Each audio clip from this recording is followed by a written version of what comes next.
so I could.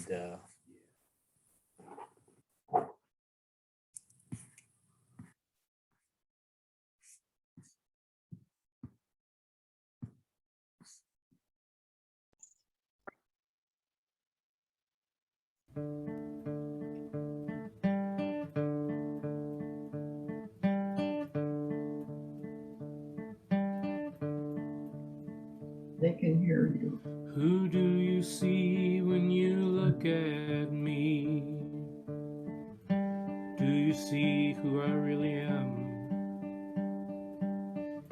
Do you see who you want to see? Can I be who I really am? I'm afraid to let you see inside me. Wonder what you will think. Will you judge me for who I love? Or will you judge me for who I am? Who I am, who I am inside me. When I look into the mirror, I see a beautiful flower. All the colors of the rainbow,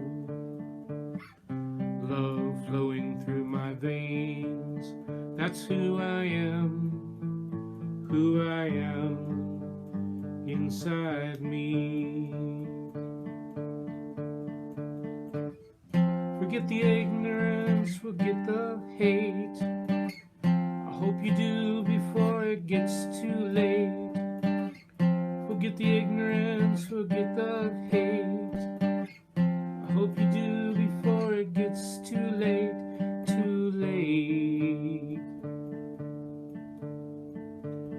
Who do you see when you look at me? Do you see who I really am?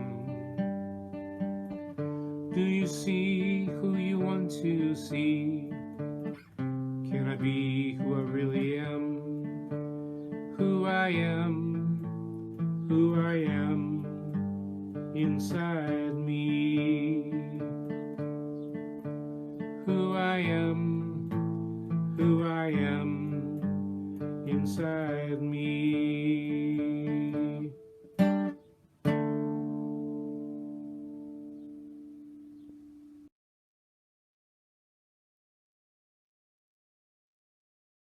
Good morning and welcome to our sacred space.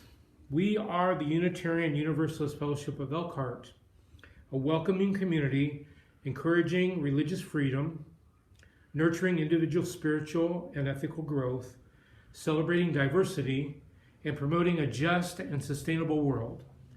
I am Carl Rust and I am a member of the board of this congregation. Welcome to you all. If you're a visitor with us today, be sure to check out our website, UUFE.org. And we're glad you're with us.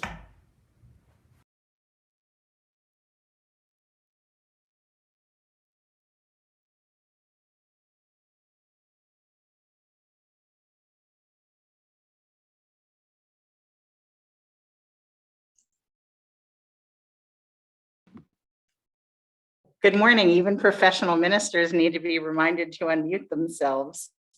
My name is Amy Kaliza DeBeck. My pronouns are she, her, and hers. It's my privilege and honor to serve here at UUFE as the minister. And I'm really glad that you're here with us today. I have a few announcements.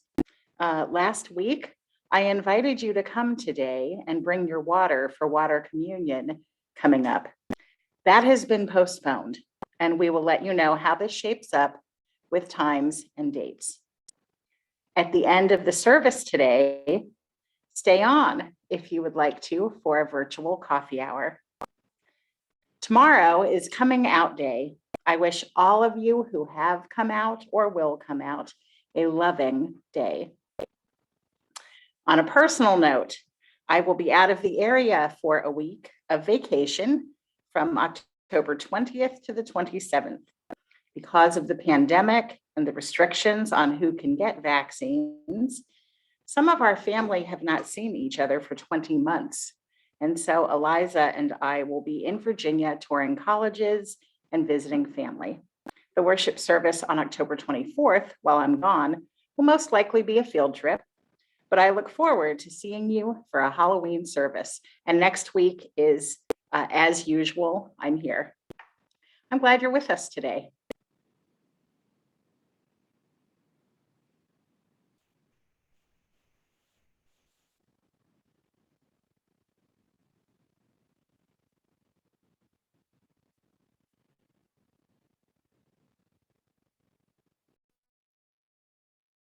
We ring the gong 3 times, once for those who came before us and made a place for us.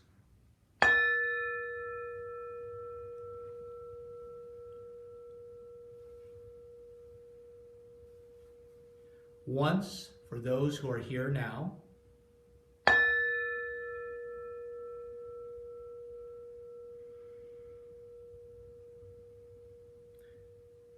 And once for those who will come after us and build on the dream.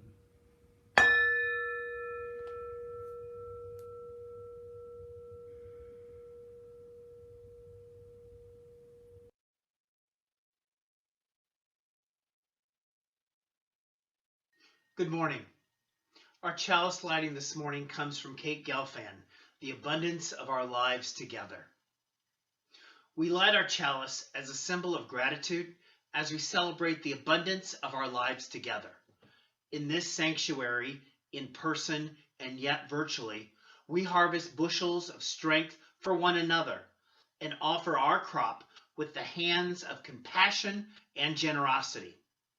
In the authentic and gentle manner of our connections, we cultivate a simple sweetness to brighten our spirits. May we be grateful for the ways we nourish and uplift one another, for it's the sharing of this hallowed time together that sustains us.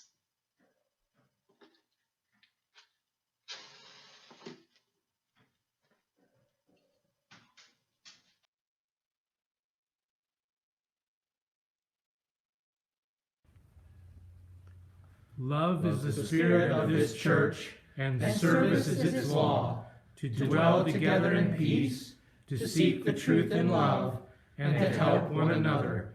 This is our covenant.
So for the last couple of weeks, a poem has been circulating on my Facebook feed and even in my email box.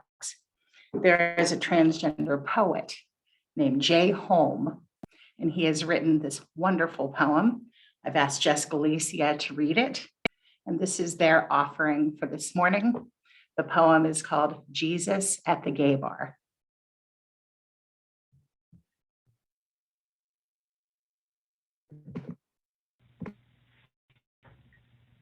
Jesus at the gay bar. He's here in the midst of it, right at the center of the dance floor, robes hitched up to his knees to make it easy to spin. At some point in the evening, a boy will touch the hem of his robe, and beg to be healed, beg to be anything other than this. And he will reach his arms out, sweat damp and weary from dance. He'll cup this boy's face in his hand and say, "My beautiful child, there is nothing in this heart of yours that ever needs to be healed."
Oh, if you could see what I see. I'm here in our sanctuary, and our tech crew today is Terry and Henry, and the three of us are swaying back and forth in our chairs, as I hope you all are at home. And thank you to Carl, our tech team member, who is camping, but set up a lot of the service for us before he went camping. Well, this month's theme is cultivating relationship. And I wish to lift up the relationship between the UUA, Unitarian Universalist Association, and queer communities, the LGBTQ plus folks in the world. Join me for a little bit of church history and a little bit of Coming Out Day thoughts too. National Coming Out Day began in 1988. And from the Human Rights Campaign website, they say, whether you're lesbian, gay, bisexual, transgender, or queer, be proud of who you are and your support for the LGBTQ plus equality this Coming Out Day, going on with their words. Every year on National Coming Out Day, we celebrate coming out as queer. This year, we will mark the 33rd anniversary of National Coming Out Day. 33 years ago, on the anniversary of the National March on Washington for Lesbian and Gay Rights, we first observed National Coming Out Day as a reminder that one of our most basic tools is the power of coming out. Coming out as L or G or B or T or Q still matters. When people know someone, they are far more likely to support equality under the law. Beyond that, our stories can be powerful to each other. The intersectionality or the intersections of Unitarian Universalism advocacy and equal rights for queer people. Boy, I wish you all were here in the sanctuary. I wish COVID wasn't happening, because I think I might be starting an argument. That intersection begins with God. Many people who are queer or UU or both are atheistic or agnostic. If we do believe in God, it will be a God like the Jesus from the poem. It would be a loving God, and God's loving son, Jesus, would tell a gay person that they're fine the way they are. I recall being a speaker advocate listening to my gay Christian plumber friend who said he believes that he was born gay and loved by God, and God doesn't make mistakes. God made him gay, so any anti-gay messages in the name of religion were not tolerated. I learned a lot being in a speaker partnership with him about religion and about God and gays. It was finding messages of acceptance that drew me into Unitarian Universalism in this month, October of 1995. I had more queer people in my life than straight. I was 30, looking around to see if there was a church community I could vibe with.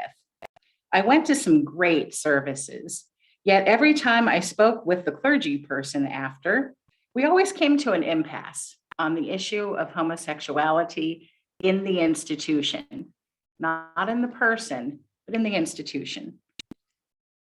Any religion saying that God wants us to hate and discriminate never made sense to me. Walking into that UU church in Richmond, Virginia, was where the crossroads of religion and queerness finally showed me that there could be love in a church for everybody as themselves. Unitarian Universalist, what a long name. We are not mighty in numbers like Catholics or present-day fundamentalists, but we have many people from our religion who have shaped American history and changed the course of human history with their art, philosophy, social justice, and inventions. We don't have an official creed or doctrine or dogma, yet our name is the combination of two doctrines, Unitarianism and Universalism. Our congregation, the UU Fellowship of Elkhart, was founded the same year that these two denominations merged, 1961. Our 60th anniversary year is upon us, and both within our own history and the wider religion, there's much to be proud of, there's much to work on, and there's a lot to learn about. Our religion has been more progressive than many others because of early representation. Our ministers have been performing civil ceremonies and weddings, even if the license could not make it legal, for decades. We also march and show up at legislative meetings. On the subject of equal marriage, it didn't require a filing of a license in any county clerk's office, so it's unlikely that we'll ever know who did the first or when it happened. One was recorded in a church history book in the 1950s, but it was probably more widespread. A good indicator of our impact on normalizing queerness is when you research civil marriage.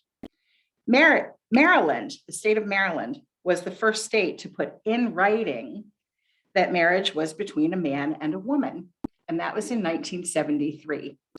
Now, when do you write a rule?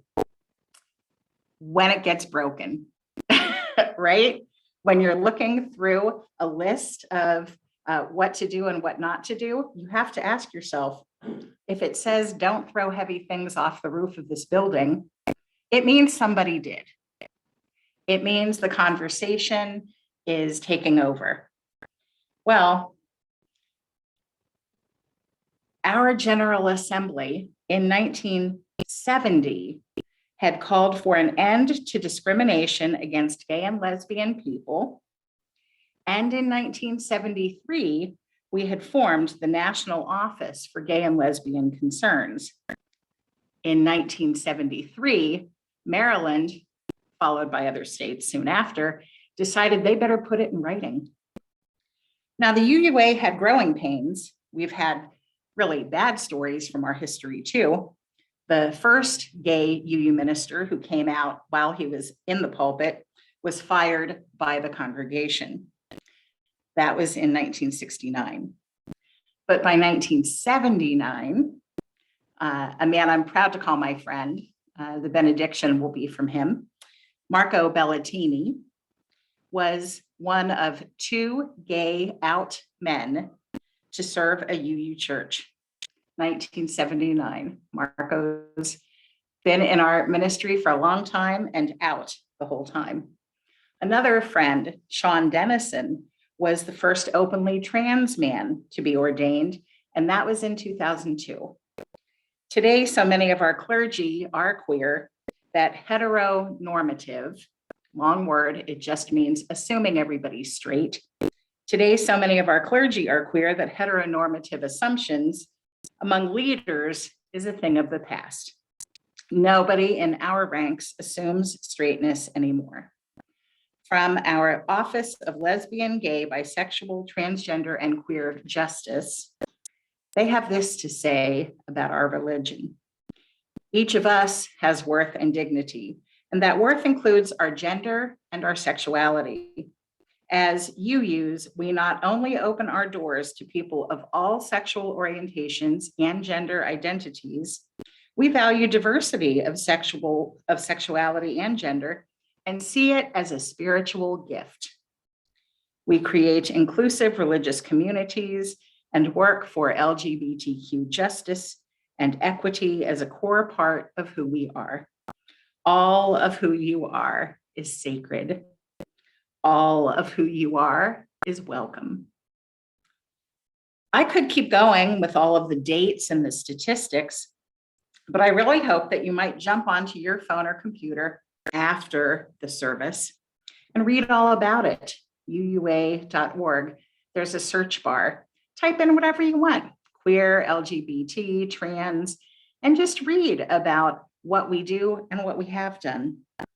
This congregation was founded after several families who lived in Elkhart had been attending the South Bend group and decided to have their own fellowship. Children, and specifically the liberal religious education of children, have always been a cornerstone of this fellowship, as well as our religion. On a national level, the youth programs and summer camps of the two faiths had been merged for some time, but the adults took a little longer. The very idea of Sunday school, which we call religious education, or RE, is deeply rooted in the Bostonian Unitarian movement after the Civil War, when Unitarian women wanted to educate children who worked in factories all day. They had Sundays off. They were largely illiterate. The women got together and taught the kids on the one day they could be taught. Today, many of our youth, teens, and young adults learn leadership skills in our programs that coincide with our values too. UU kids and youth and young adults lead the way in so many queer areas, educating us old folks. Let's look at some of our history that may not have been specifically about queerness, but the expansiveness of inclusion around other areas laid the groundwork for inclusion of new areas. This nation's formative history is full of our ranks, probably more Unitarians than Universalists, with the second and fourth presidents being Unitarian, and many other founders too. Just ask the youth group kids, who are all young adults now, what it was like to be with the Reverend Kevin DeBeck in Boston as he read every plaque to them about the Heritage Trail is populated by Unitarians. Early Unitarian or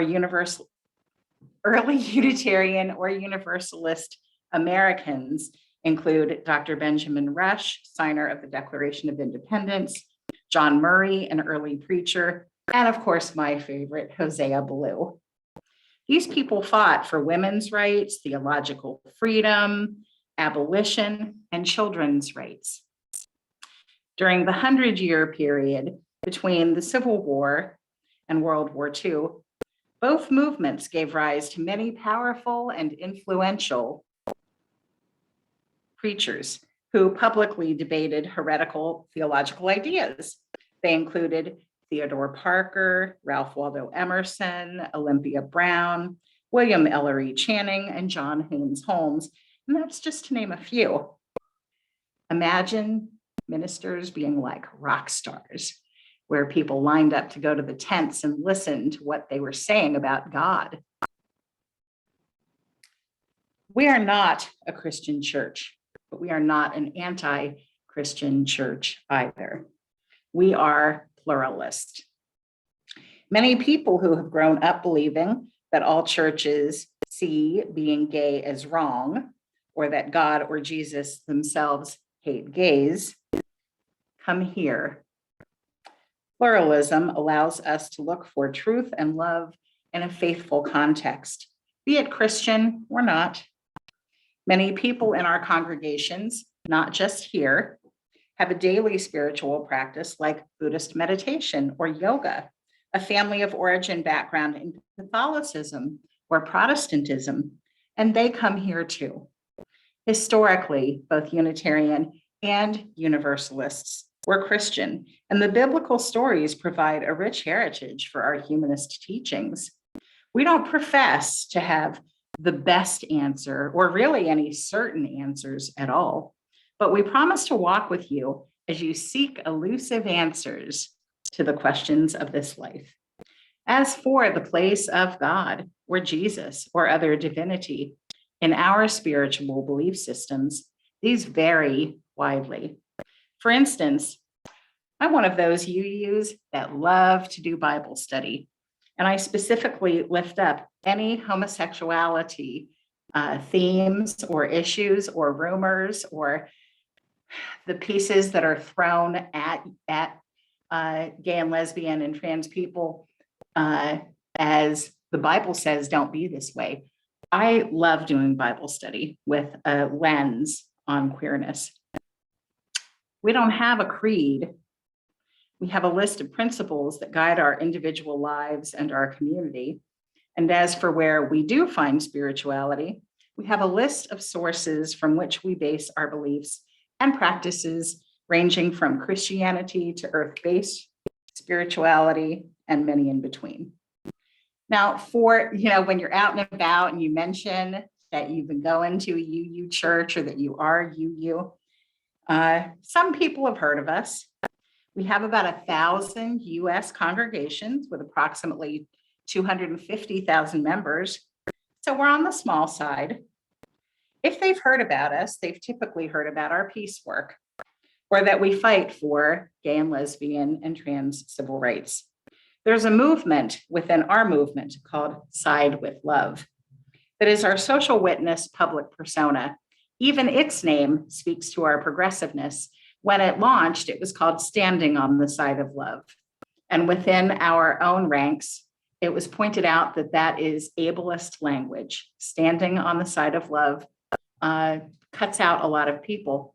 And so they changed it. And now the program is Side with Love. We put on our yellow shirts and we show up to stop oppression. And we do it by being good liberals. Liberal, affirming the dignity and worth of all people, assuming and acting like women are equal to men and our queer neighbors and their families, and we cherish everyone for who they are. That's religious liberalism. We're saddened that we need to show up so often and everywhere but we will not stop being who we are. It's also kind of funny to me that people come in and hang with us for a little while and then they say, I really like it here. I didn't like organized religion. Well, the thing is, we are super organized. We're just not patriarchal. We're not hierarchical. We're not Christian. Each year at our General Assembly, we decide the issues that we'll study and usually move toward resolutions that change the world. Often it begins with US laws. Just a few more dates to show our progressive timeline. In 1980, a General Assembly resolution urged the UUA to end discrimination against LGBT couples. I'm sorry, I skipped a line. We passed a resolution to end discrimination against LGBT people in regards to employment and to assist in the settlement of LGBT leaders. That's been going on since 1980, after Marco got ordained. In 1984, a General Assembly resolution affirmed the practice of conducting services of union for gay and lesbian couples. There's a car outside the window that's so loud, I bet you all hear it at home. Another resolution in support of full marriage equality passed in 1996. The first resolution to affirm transgender individuals and identity passed at General Assembly in 2007, 5 years after Sean had already been ordained, and urged the expression of this affirmation through employment practices, educational efforts, congregational life, and public witness, as well as encouraging congregations to explore the differences between sexual orientation and transgender identity. This is about the time that we also started doing welcoming congregation workshops. In more modern terms, when our faith had grown further away from the Christianity of the 1800s that made people decide if they believed in a God who was loving or damning, Unitarian Universalism today has a different feel. Because today, many religions don't believe in hell anymore, or at least they don't threaten people with it. We have t-shirts that say, love the hell out of this world, just like how we take water and boil the hell out of it to make it holy. I hope that discrimination against our queer families become a thing of the past. I hope that as hard as we have always fought for equal rights for our LGBTQ plus friends, that someday acceptance will be so widespread that it will not be a central piece of our fight anymore, because everyone will be welcoming. That's why representation matters. On a personal note, and to end this part of the talk, when my own child came out to the world as transgender with a new name and different pronouns, this congregation was one of the first places she knew she would be accepted. And it's not just because I'm the minister. She didn't even tell me she was going to do it.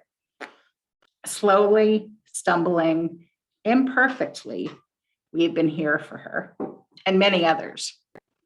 UUFE and the UUA will always side with love.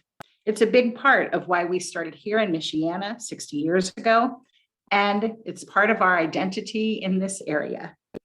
Tomorrow on Coming Out Day, remember, silence kills. Representation matters.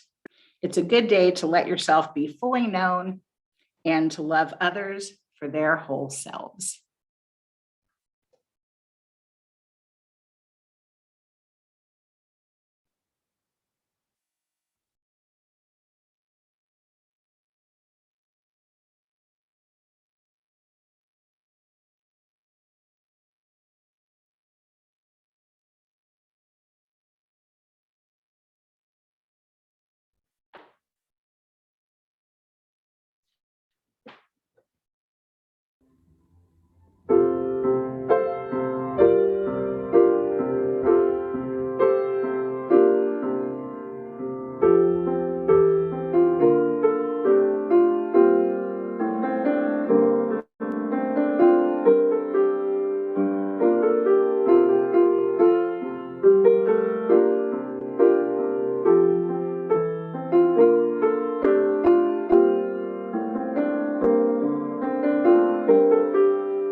I've already mentioned Mark Bellatini. He's really just a wonderful sage among ministers. And the benediction's a little longer than usual because it's written by Mark. It's called How to Discuss the Truth. These are my words for you going forward today. How to discuss the truth that some men love men, and some women women, and some both. With the children in the church school and church home, nonchalantly, without drum rolls, without tiptoe preparations, without calculating and predicting to the nth degree, with candor, with open ears, with unfailing tenderness, with one foot in the realm of God and the other foot on that solid earth made of the ashes of Radcliffe Hall, Ouden, Da Vinci, Emma Goldman, Susan B. Anthony, and Mark DeWolf, with real hope in our purpose and thanksgiving in our pulse, with the full iris of our living tradition in the eye, without using the inherited Augustinian scalpel that splits flesh from spirit and pleasure from good,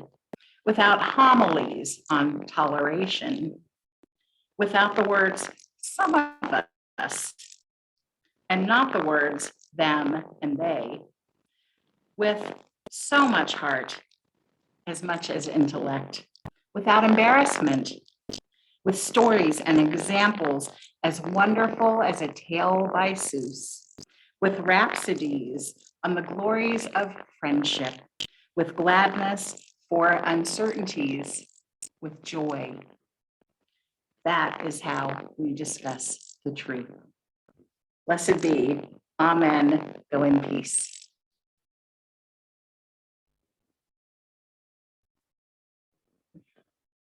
Oh, and if you want to hang out for a little bit and do some virtual coffee hour, we'll get to the end of the formal service and stay on and we'll chat.